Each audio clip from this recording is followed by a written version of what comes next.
1절부터 10절에 있는 말씀을 묵상하다가 여기에서 한 6가지의 중요한 신앙의 기본적인 진리를 재발견하면서 생명력 있는 교회라는 주제로 첫 번째 시간으로 신앙 가치의 재발견이라는 주제로 2절과 3절의 말씀을 살펴볼 텐데요. 찾으셨으면 제가 말씀을 읽겠습니다. 우리가 너희 모두로 말미암아 항상 하나님께 감사하며 기도할 때에 너희를 기억함은 너희의 믿음의 역사와 사랑의 수고와 우리 주 예수 그리스도에 대한 소망의 인내를 우리 하나님 아버지 앞에서 끊임없이 기억함이니 라는 말씀으로 같이 신앙의 가치에 대한 재발견의 시간을 갖기를 원합니다. 여러분들 우리가 살면서 매우 소중한 것들이 많이 있습니다. 너무 소중한데 이것을 소중히 대해야 됨에도 불구하고 소홀히 대하는 경우들이 의외로 흔하게 있습니다. 대표적인 대상이 공기인데 이 산소라는 것이 너무 소중한 거 알잖아요. 그러나 평소에는 잘 못 느끼고 있기 때문에 귀한 줄을 모릅니다. 그러다 산소가 정말로 필요할 때에 이게 얼마나 우리의 생명과 관련되어 있는지를 우리는 쉽게 알 수가 있습니다. 가족도 저는 마찬가지라고 생각을 합니다. 가족이 얼마나 소중합니까? 두말할 나이가 없을 대상입니다. 그런데 너무 가까이에 있으니까, 항상 옆에 있으니까 이게 소중한지를 어느 순간에 잊어버리고 살다가 또 어떤 순간에 가끔씩 가족이 정말 소중하다는 것을 우리가 깨닫는 경우가 있습니다. 이 소중하다는 것이 의외로 사람들에게 소중함으로 다가지 못하는 이유는 너무 익숙해져 버리기 때문에 그렇습니다.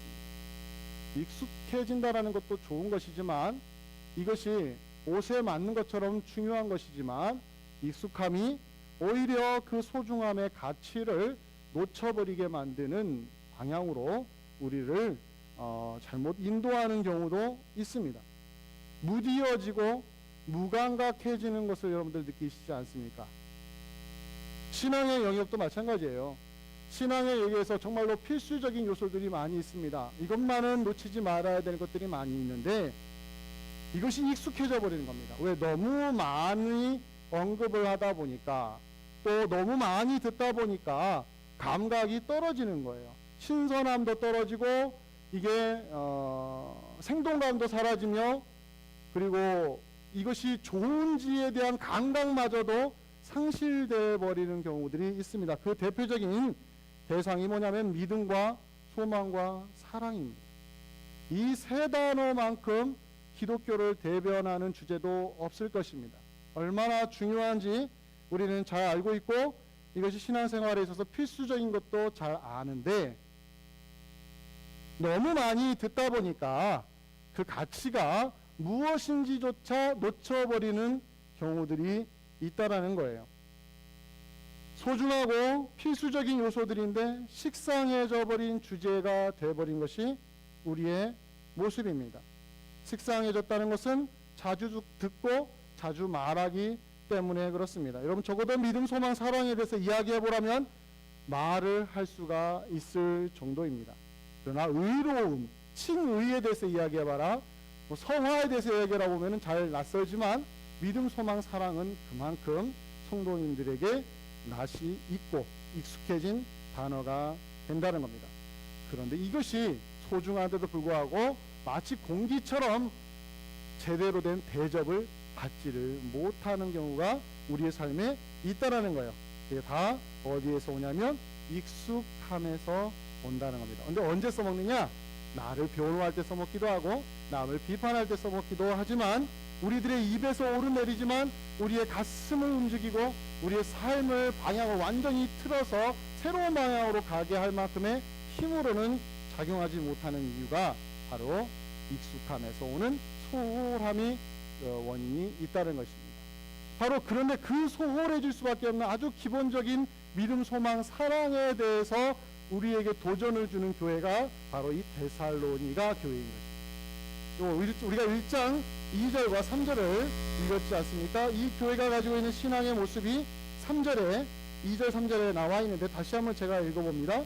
우리가 너희 모두로 말미암아 항상 하나님께 감사하고 기도할 때 너희를 기억하는 것은 너희의 믿음의 역사와 사랑의 수고와 우리 주 예수 그리스도에 대한 소망의 인내를 우리 하나님 아버지 앞에서 끊임없이 기억하기 때문이다.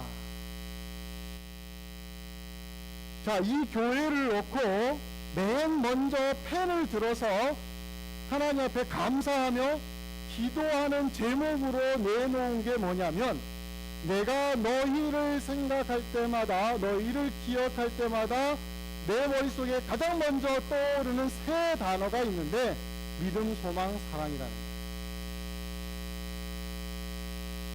믿음의 역사와 사랑의 수고와 소망의 인내를 내가 끊임없이 기억한다라고 3절 하반절에 기록이 되어 있습니다. 끊임없이 기억한다라는 것은 그 교회의 이미지가, 그 교회만 떠올리면 데살로니가 교회를 이미 떠나왔고 오랫동안 그 교회 가보지 않았어도 그 교회가 가지고 있는 신앙의 소문이 바울에게까지 들려지는 그 교회의 이미지가 뭐냐면 믿음, 소망, 사랑이 충만했다, 풍성했다.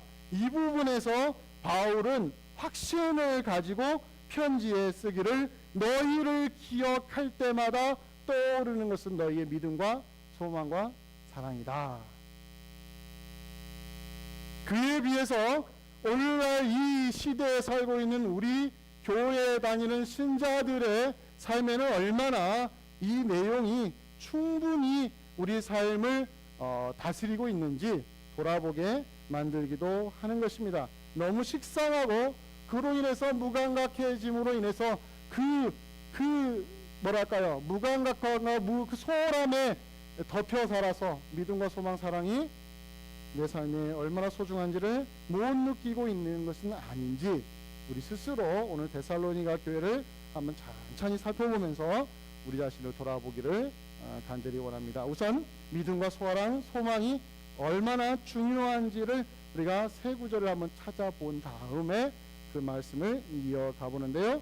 세 개 중에 첫 번째가 로마서 5장 1절부터 5절의 말씀인데, 이 말씀을 한번 같이 찾아서 말씀을 보겠습니다. 같은 바울 서신에 속해 있는 로마서 5장 1절부터 5절에 바울이 이렇게 믿음과 소망과 사랑을 언급을 합니다.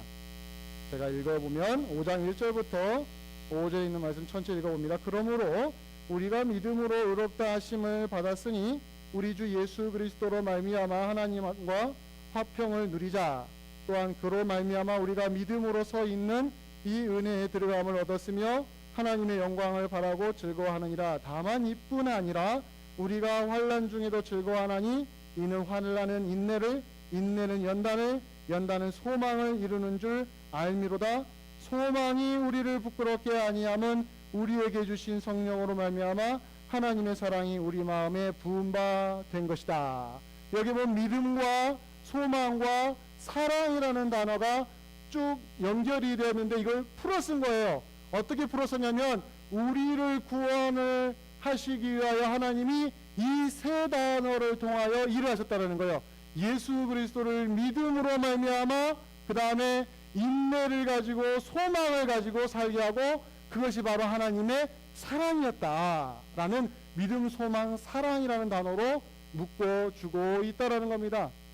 구원을 이해할 때 이 세 단어로 이렇게 접근하시면 여러분들 제대로 이해하시는 겁니다. 고린도전서 13장 13절을 안 찾아보셔도 됩니다. 이 말씀은 너무 유명한데, 그런즉 믿음, 소망, 사랑 이 세 가지는 항상 있을 것인데 그 중에 제일은 사랑이라. 너무 유명한 말씀이죠. 항상 있는 것이 세 가지인데 그 중에 제일이 사랑이라. 또 한 구절은 갈라디아서 5장 5절 6절입니다. 제가 읽습니다. 우리가 성령으로 믿음을 따라 의의 소망을 기다리느니 그리스도 예수 안에서는 할례나 무할례나 효력이 없으되 사랑으로서 역사하는 믿음뿐이니라.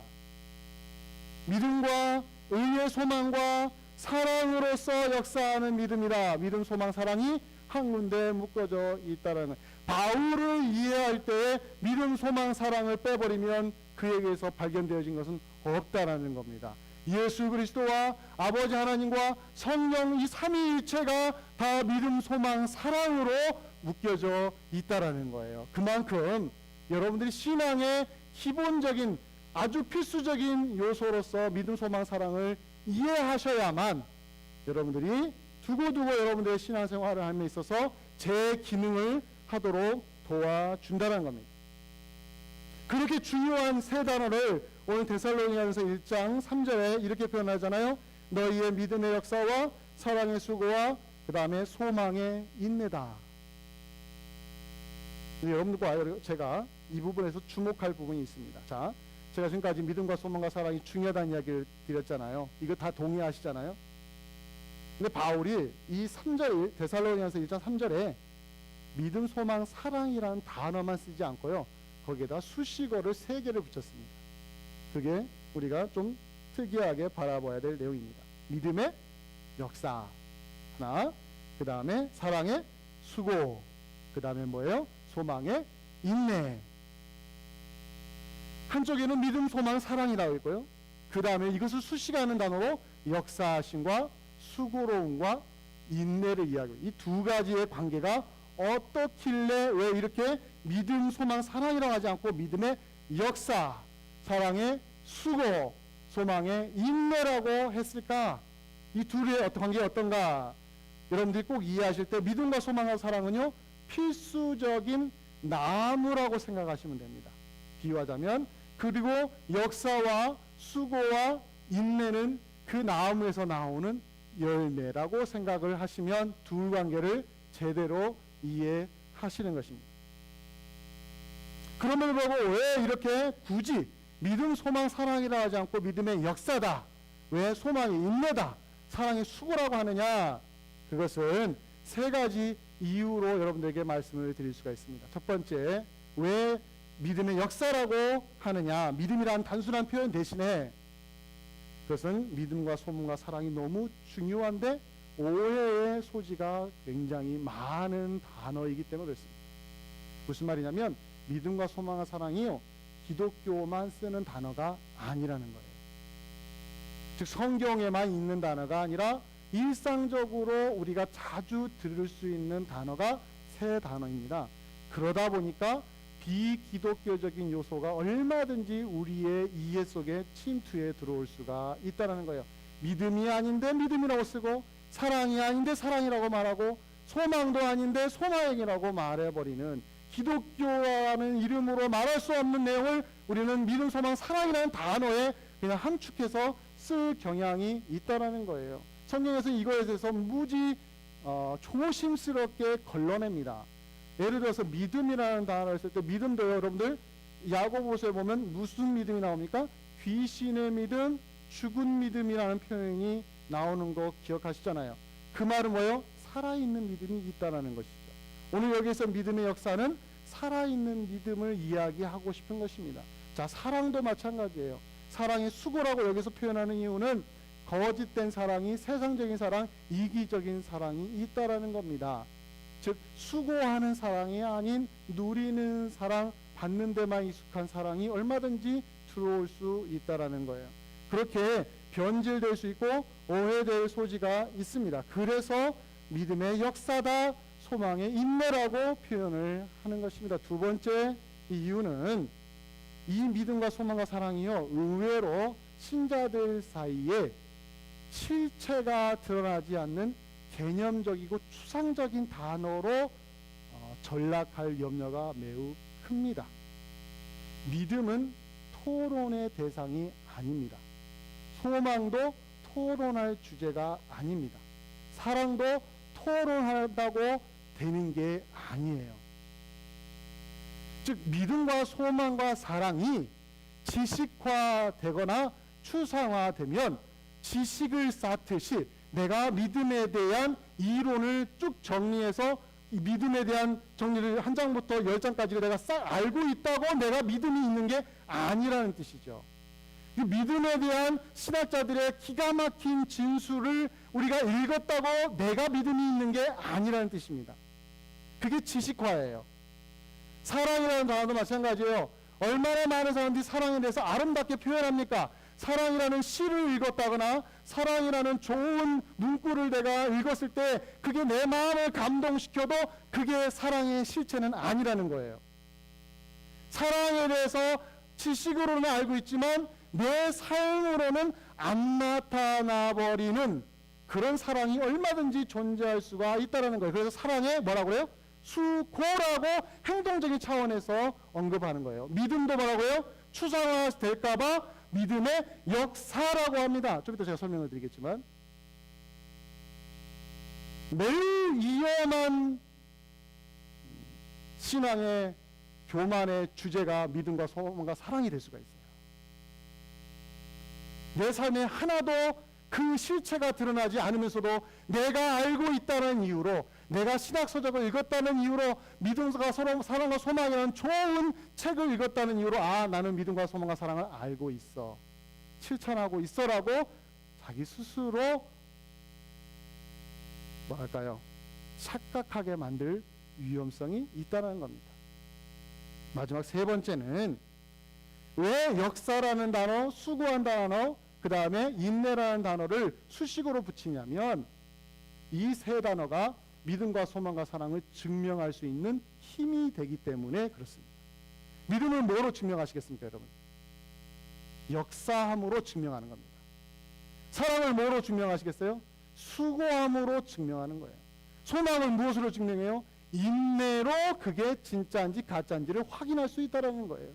그래서 바울은 여기서 의도적으로 너희 교회여, 데살로니가 교회 너희를 내가 생각할 때마다 믿음과 소망과 사랑이 충만하다 모호하게 말하지 아니하고 믿음의 역사가 너희 안에 있음을 내가 기억하고 사랑의 수고가 실제적으로 너희 교회 안에 있는 걸 내가 확인했으며 소망의 인내가 너희들 안에 있음으로 말미암아 어려운 일이 있어도 너희가 인내하는 그 모습을 보니까 너희가 진짜다. 이 이야기를 담대하게 교회를 통하여 선포하고 있다는 겁니다. 따라서 믿음과 역사를 떨어뜨려내는 믿음은 죽은 믿음이 되어볼 수가 있습니다. 사랑에서 수고를 떼어버리면 그냥 아무것도 할 얘기 없는 이기적인 사랑으로 얼마든지 변질될 수가 있습니다. 소망에서 인내를 빼버리십시오. 그것은 곧 세상의 것만 추구하는 소망이 될 염려가 크다라는 것입니다. 이 데살로니가 교회가 가지고 있는 이 모습은 믿음의 역사였고 사랑의 수고였고 소망의 인내였다라는 거예요. 신자들의 삶을 증명하는 분명한 열매가 있었다라는 것입니다. 과연 우리 교회는 어떠한지를 점검해 보도록 이 말씀이 요청하고 있는 것입니다. 여러분, 교회가 건강해지는 길은 어디 있는지 아십니까? 언제나 신앙의 본질이 회복이 될 때인 것입니다.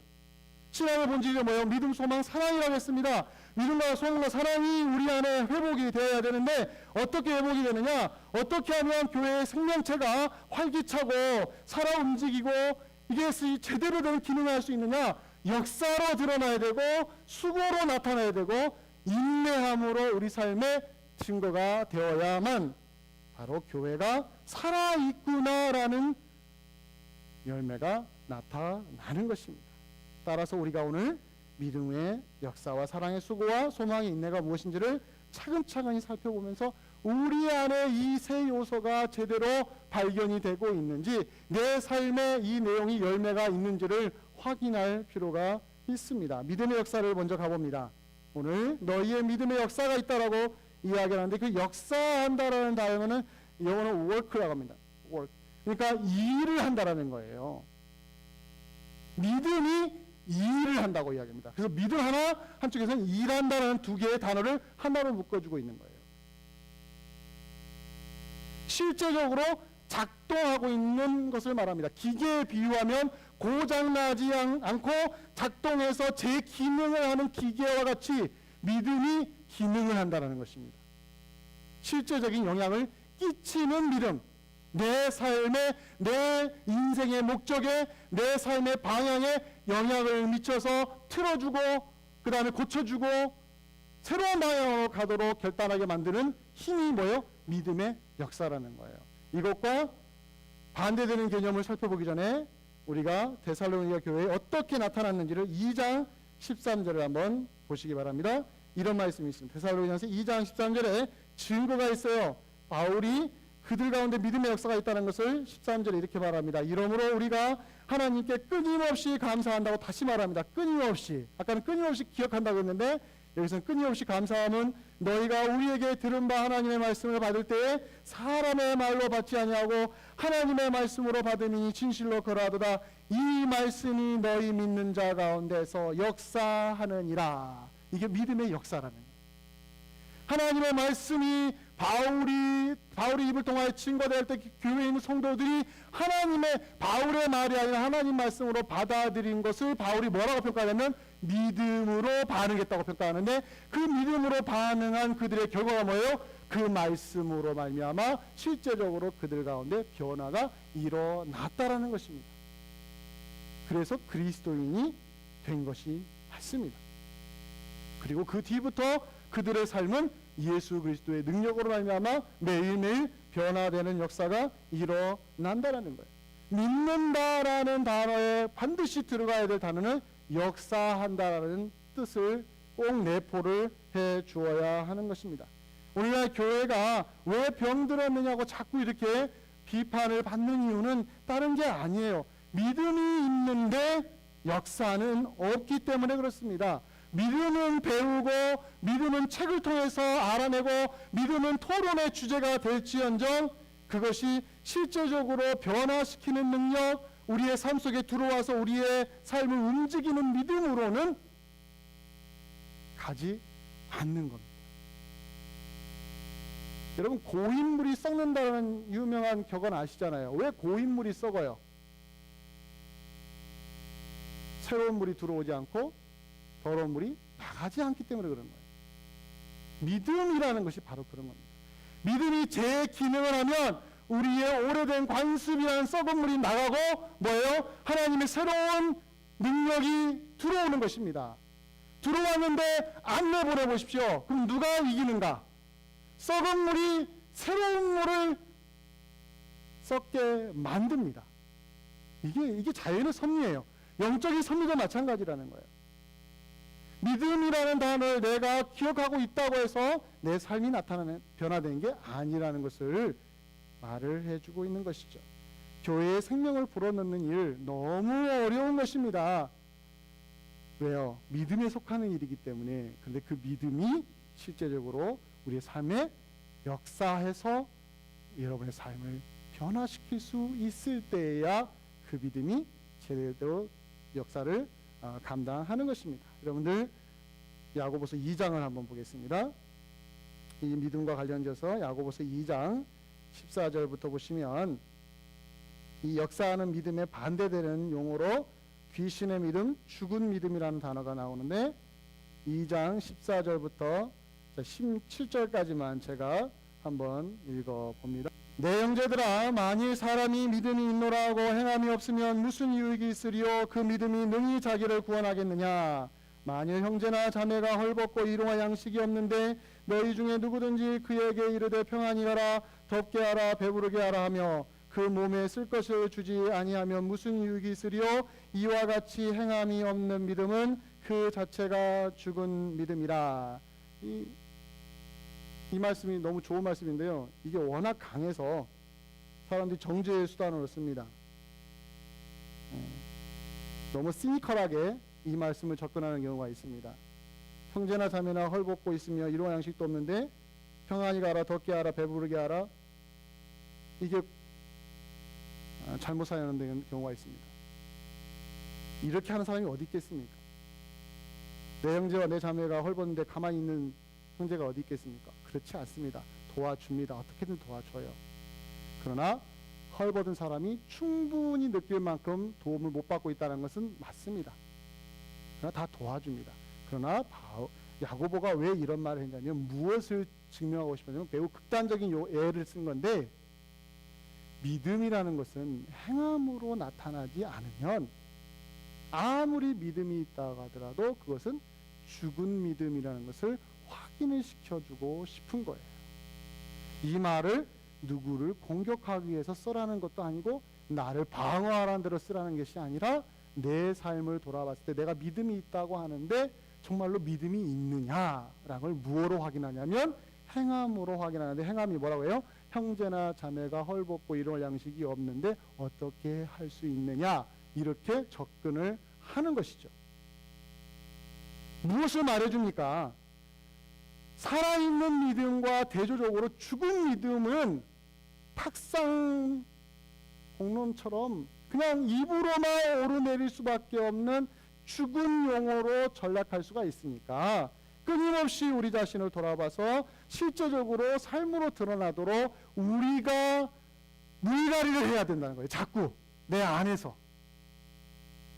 이 정도면 괜찮겠지가 아니라 끊임없이 내가 살아있느냐 죽어있느냐, 내 믿음이 정말로 살아서 움직이느냐는 것을 확인을 시키도록 요구하고 있다는 것입니다. 이게 바로 사랑의 역사입니다. 데살로니가 교회가 가지고 있는 믿음의 역사가 얼마나 중요한지 여러분들 기억을 해주시기 바랍니다. 두 번째 확인하는 방법은 사랑의 수고가 있느냐라는 것을 오늘 본문이 확인해 주고 있습니다. 믿음의 역사가 있느냐, 두 번째는 사랑의 수고가 있느냐. 자 보십시오. 사랑과 그 다음에 붙이는 단어가 뭐예요? 사랑은 아름답다 하지 않았습니다. 사랑은 사람을 감동시킨다고도 안 했습니다. 사랑은 너무 멋진 것이다, 사랑은 세상을 변화시킨다, 이런 용어를 쓰지 않고 사랑은 수고다 이렇게 붙였어요. 사랑이라는 단어에다가 수고한다는, 이 수고라는 단어가요, 원어 성경의 뜻은 뭐냐면 노동자들이 열심히 일하다가 흘리는 땀과 그로 인한 피곤함을 느낄 정도의 수고로움을 이야기하는 겁니다. 즉 사랑을 하는데 수고로움으로 확인이 돼야 한다는 거예요. 무엇을 말해주고자 하는 것일까요? 사랑이 수고가 동반되지 않으면 아름다운 것으로밖에 비춰지지 않는 것. 모든 사람을 감동시키는 정도로만 이해되는 거예요. 여러분들, 한 사람을 사랑으로 감동시키기 위해서는요, 그 사랑을 베푼 사람에게 보여지지 않는 수고로움을 잊어버리면 안 되는 것입니다. 한 사람 감동시키기 위해서 얼마나 많은 희생이 필요한지 아십니까? 그만큼 사랑에서 수고가 빠지면 제 기능을 못한다는 거예요. 언제나 여러분과 저가 사랑이라는 단어를 쓸 때 꼭 점검해야 될 단어는 수고한다는 거예요. 얼마나 수고했느냐. 데살로니가 교회가 그 증거가 있습니다. 다시 한번 데살로니가 교회로 넘어옵니다. 데살로니가전서 1장으로 넘어오시면 이렇게 다시 말하지 않습니까? 너희 믿음의 역사와 사랑의 수고와 그 다음에 소망의 인내를 말하는데, 그 사랑의 수고의 증거가 4장 9절에 나오는데요. 한번 볼까요? 4장 9절에 이렇게 말합니다. 형제 사랑에 관하여는 너희에게 쓸 것이 없으면 너희들 자신이 하나님의 가르치심을 받아 서로 사랑함이라. 너희가 온 마게도냐 모든 형제에 대하여 과연 이것을 행하도다. 형제들아 너희를 권하노니 더욱 그렇게 행하라. 형제의 사랑에 대해서는 내가 할 말이 없다라는 거예요. 이 정도의 표현을 어떻게 쓸 수 있을까요? 내가 너희에게 형제 사랑에 대해서 쓸 것이 없다. 근데 그 앞에 있는 1장 3절에서 뭐라 합니까? 너희에게 사랑의 수고가 있다. 두 개를 연결시켜 보십시오.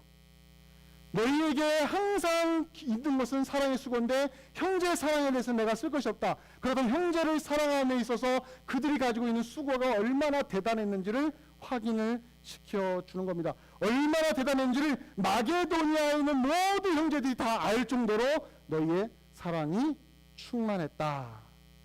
그 형제를 사랑하기 위하여 너희가 했던 수고를 내가 알고 있다라는 것을 말해주는 것입니다.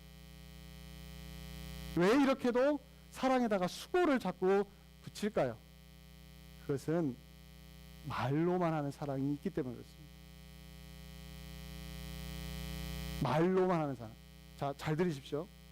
말로 하는 사랑이라고 하지 않고요, 말로만 하는 사랑이라고 말했습니다. 차이가 있습니다. 하나만 더 찾아볼게요. 오늘 말씀 많이 찾는데 요한일서 3장을 봅니다. 요한일서 3장 17절과 18절. 수고가 없는 사랑이 바로 말로만 하는 사랑으로 비춰질 때가 얼마나 무섭게 나타나는지를 오늘 요한일서 3장 17절과 18절입니다. 제가 읽습니다. 누가 이 세상의 재물을 가지고 형제의 궁핍함을 보고도 도와줄 마음을 닫으면 하나님의 사랑이 어찌 그 속에 거하겠느냐. 자녀들아, 우리가 말과 혀로만 사랑하지 말고 행함과 진실함으로 하자. 이 말씀도요, 야고보서의 그 믿음과 행함과 같은 말씀처럼 많이 정죄의 수단으로 쓰여집니다. 그러나 이 말씀을 쳐다보는 우리들은요, 한 명도 여기에서 제외될 수가 없습니다. 왜요? 말로만 하는 사랑은요, 너무 편한 거거든요. 물론 말로 표현하기가 어려우신 분도 있습니다. 사랑이라는 단어를 쓰면 매우 쑥스러워하는 분도 있습니다. 그러나 수고를 하는 사랑에 비하면 말로만 하는 사랑은 정말로 쉽습니다. 왜 사도 요한이 자녀들아, 우리가 말과 혀로만 하지 말고 행함과 진실함으로 하자.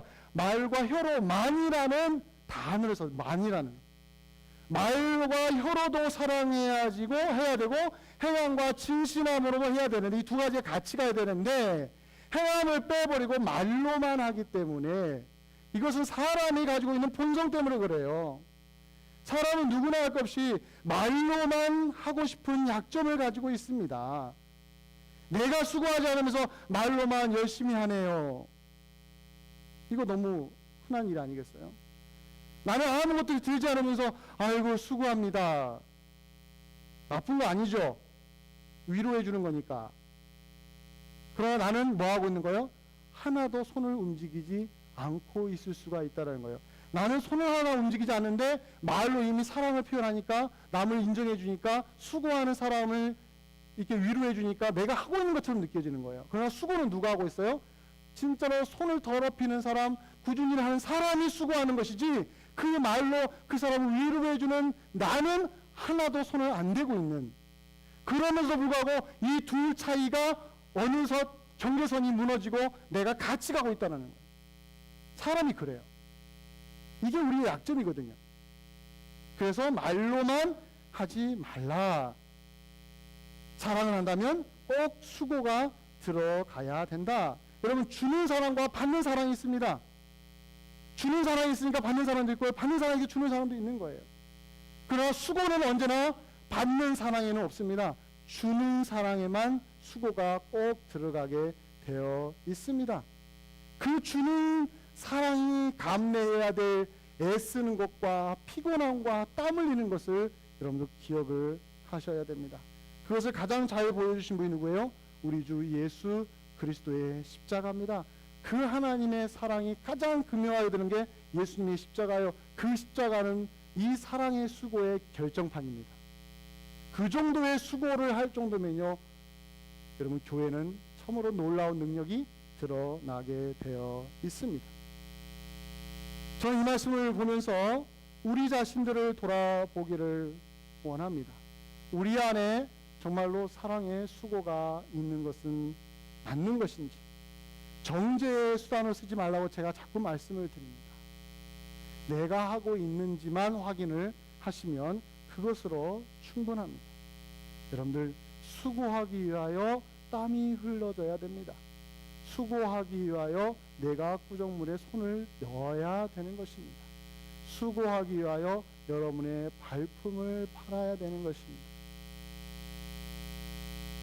손이 움직이지 않고 입만 움직일 때에 그곳에서 정죄와 비판과 비방과 분열이 일어나는 것입니다. 근데 여러분, 말하지 말고 행동만 하라, 전혀 안 그래요. 말도 하시면서 뭐예요? 행동을 하시라는 거예요. 이 말은 말하지 말고 말만 하는 사람 정죄, 이게 아니라 말하는 거에다가 행동까지만 더해준다면 완벽한데, 이게 안 이루어지니까 안타까운 마음으로 뭐 하라는 거예요? 수고하는 사랑을 하십시오. 말로도 얼마든지 사랑할 수 있지만 거기다가 여러분 행동으로 보여주시기를 바랍니다. 이것이 바로 교회를 살리는 길입니다. 마지막으로 소망의 인내가 오늘 데살로니가에 나와 있습니다. 왜 소망이 인내냐? 바로 이 교회가 안고 있는 고난의 삶 때문에 그렇습니다. 여러분, 사람들이 소망을 얘기할 때 보통 어떻게 생각합니까? 미래에 좋아질 것을 희망하는 게 소망의 기본적인 자세입니다. 근데 오늘 데살로니가 전서에 보면 예수 그리스도에 대한 소망의 인내라고 말했습니다. 즉 단순히 오늘보다는 내일이 나아질 것에 대한 기대감으로 소망하는 것이 아니라 우리의 목표는 내일이 아니라 뭐요? 예수 그리스도라는 거예요. 막연히 내일이면 좋아지겠지, 이건 그리스도인의 삶이 아닙니다. 예수 그리스도는 분명한 믿음의 대상을 향하여 소망을 두는 겁니다. 그 소망을 두기 때문에 현실적으로 뭐예요? 그 신앙적으로 살다 보니까 당하는 불이익이나 고난이나 어려움들을 가지고 뭐예요? 인내로 이겨나가겠다는 것이죠. 세상 사람들이 당하는 질병이나 가난이나 이게 문제가 아니라 예수 그리스도를 믿다 보니까 당하는 오해나 예수 그리스도를 믿다 보니까 당하는 그런 어떤 편견이나 세상의 핍박 속에서 인내로 포기하지 않고 인내함으로 내 삶을 정리해 볼 수 있는 힘이 있다는 겁니다. 사랑하는 여러분, 믿음과 소망, 사랑, 믿음의 역사, 사랑의 수고, 소망의 인내, 이게 얼마나 아름답고 좋은 단어입니까? 이 단어가 우리의 익숙함에 묻혀서 제 기능을 하지 못하는 경우가 있으니까 다시 한번 우리 스스로를 돌아보고 이것을 다시 회복을 해줘야만 우리 교회의 생명이 보다 날기 시작을 할 것입니다. 신앙생활하면서 가장 힘든 게 무엇이겠습니까? 바로 신앙입니다. 신앙생활할 때 가장 힘든 게 신앙입니다. 믿음으로, 사랑으로, 소망으로 살아야 한다는 게 가장 힘든 거예요. 그러나 교회의 생명은 거기에서 흘러나오게 되어 있습니다. 교회가 살아 움직이기 위해서는 여러분 안에 믿음을 실제적으로 드러내는 역사를 여러분들 경험하시기를 바랍니다. 사랑을 꼭 수고함으로 나타내시기를 바랍니다. 그리고 소망을 꼭 인내로 여러분들이 확인을 해 주셔서 여러분의 삶을 더 믿음으로 신앙생활을 풍성하게 만들어 가시기를 바랍니다. 그곳에서 우리 교회가 다시 한번 발돋움할 수가 있습니다. 여러분들, 우리 교회가 살아나야 됩니다. 우리 이스티비 장로교회가 살아나야 됩니다. 무엇으로 살아나야 되겠습니까? 제가 왜 이 말씀을 준비하겠습니까? 우리가 죽었다는 이야기가 아니에요. 우리의 믿음의 역사가 없다는 얘기가 아닙니다. 우리에게 수고가 없다는 얘기가 아니에요. 그러나 지금 이 자리에서 주저앉으면 안 된다는 얘기예요. 여기에서 만족하면 안 된다는 겁니다.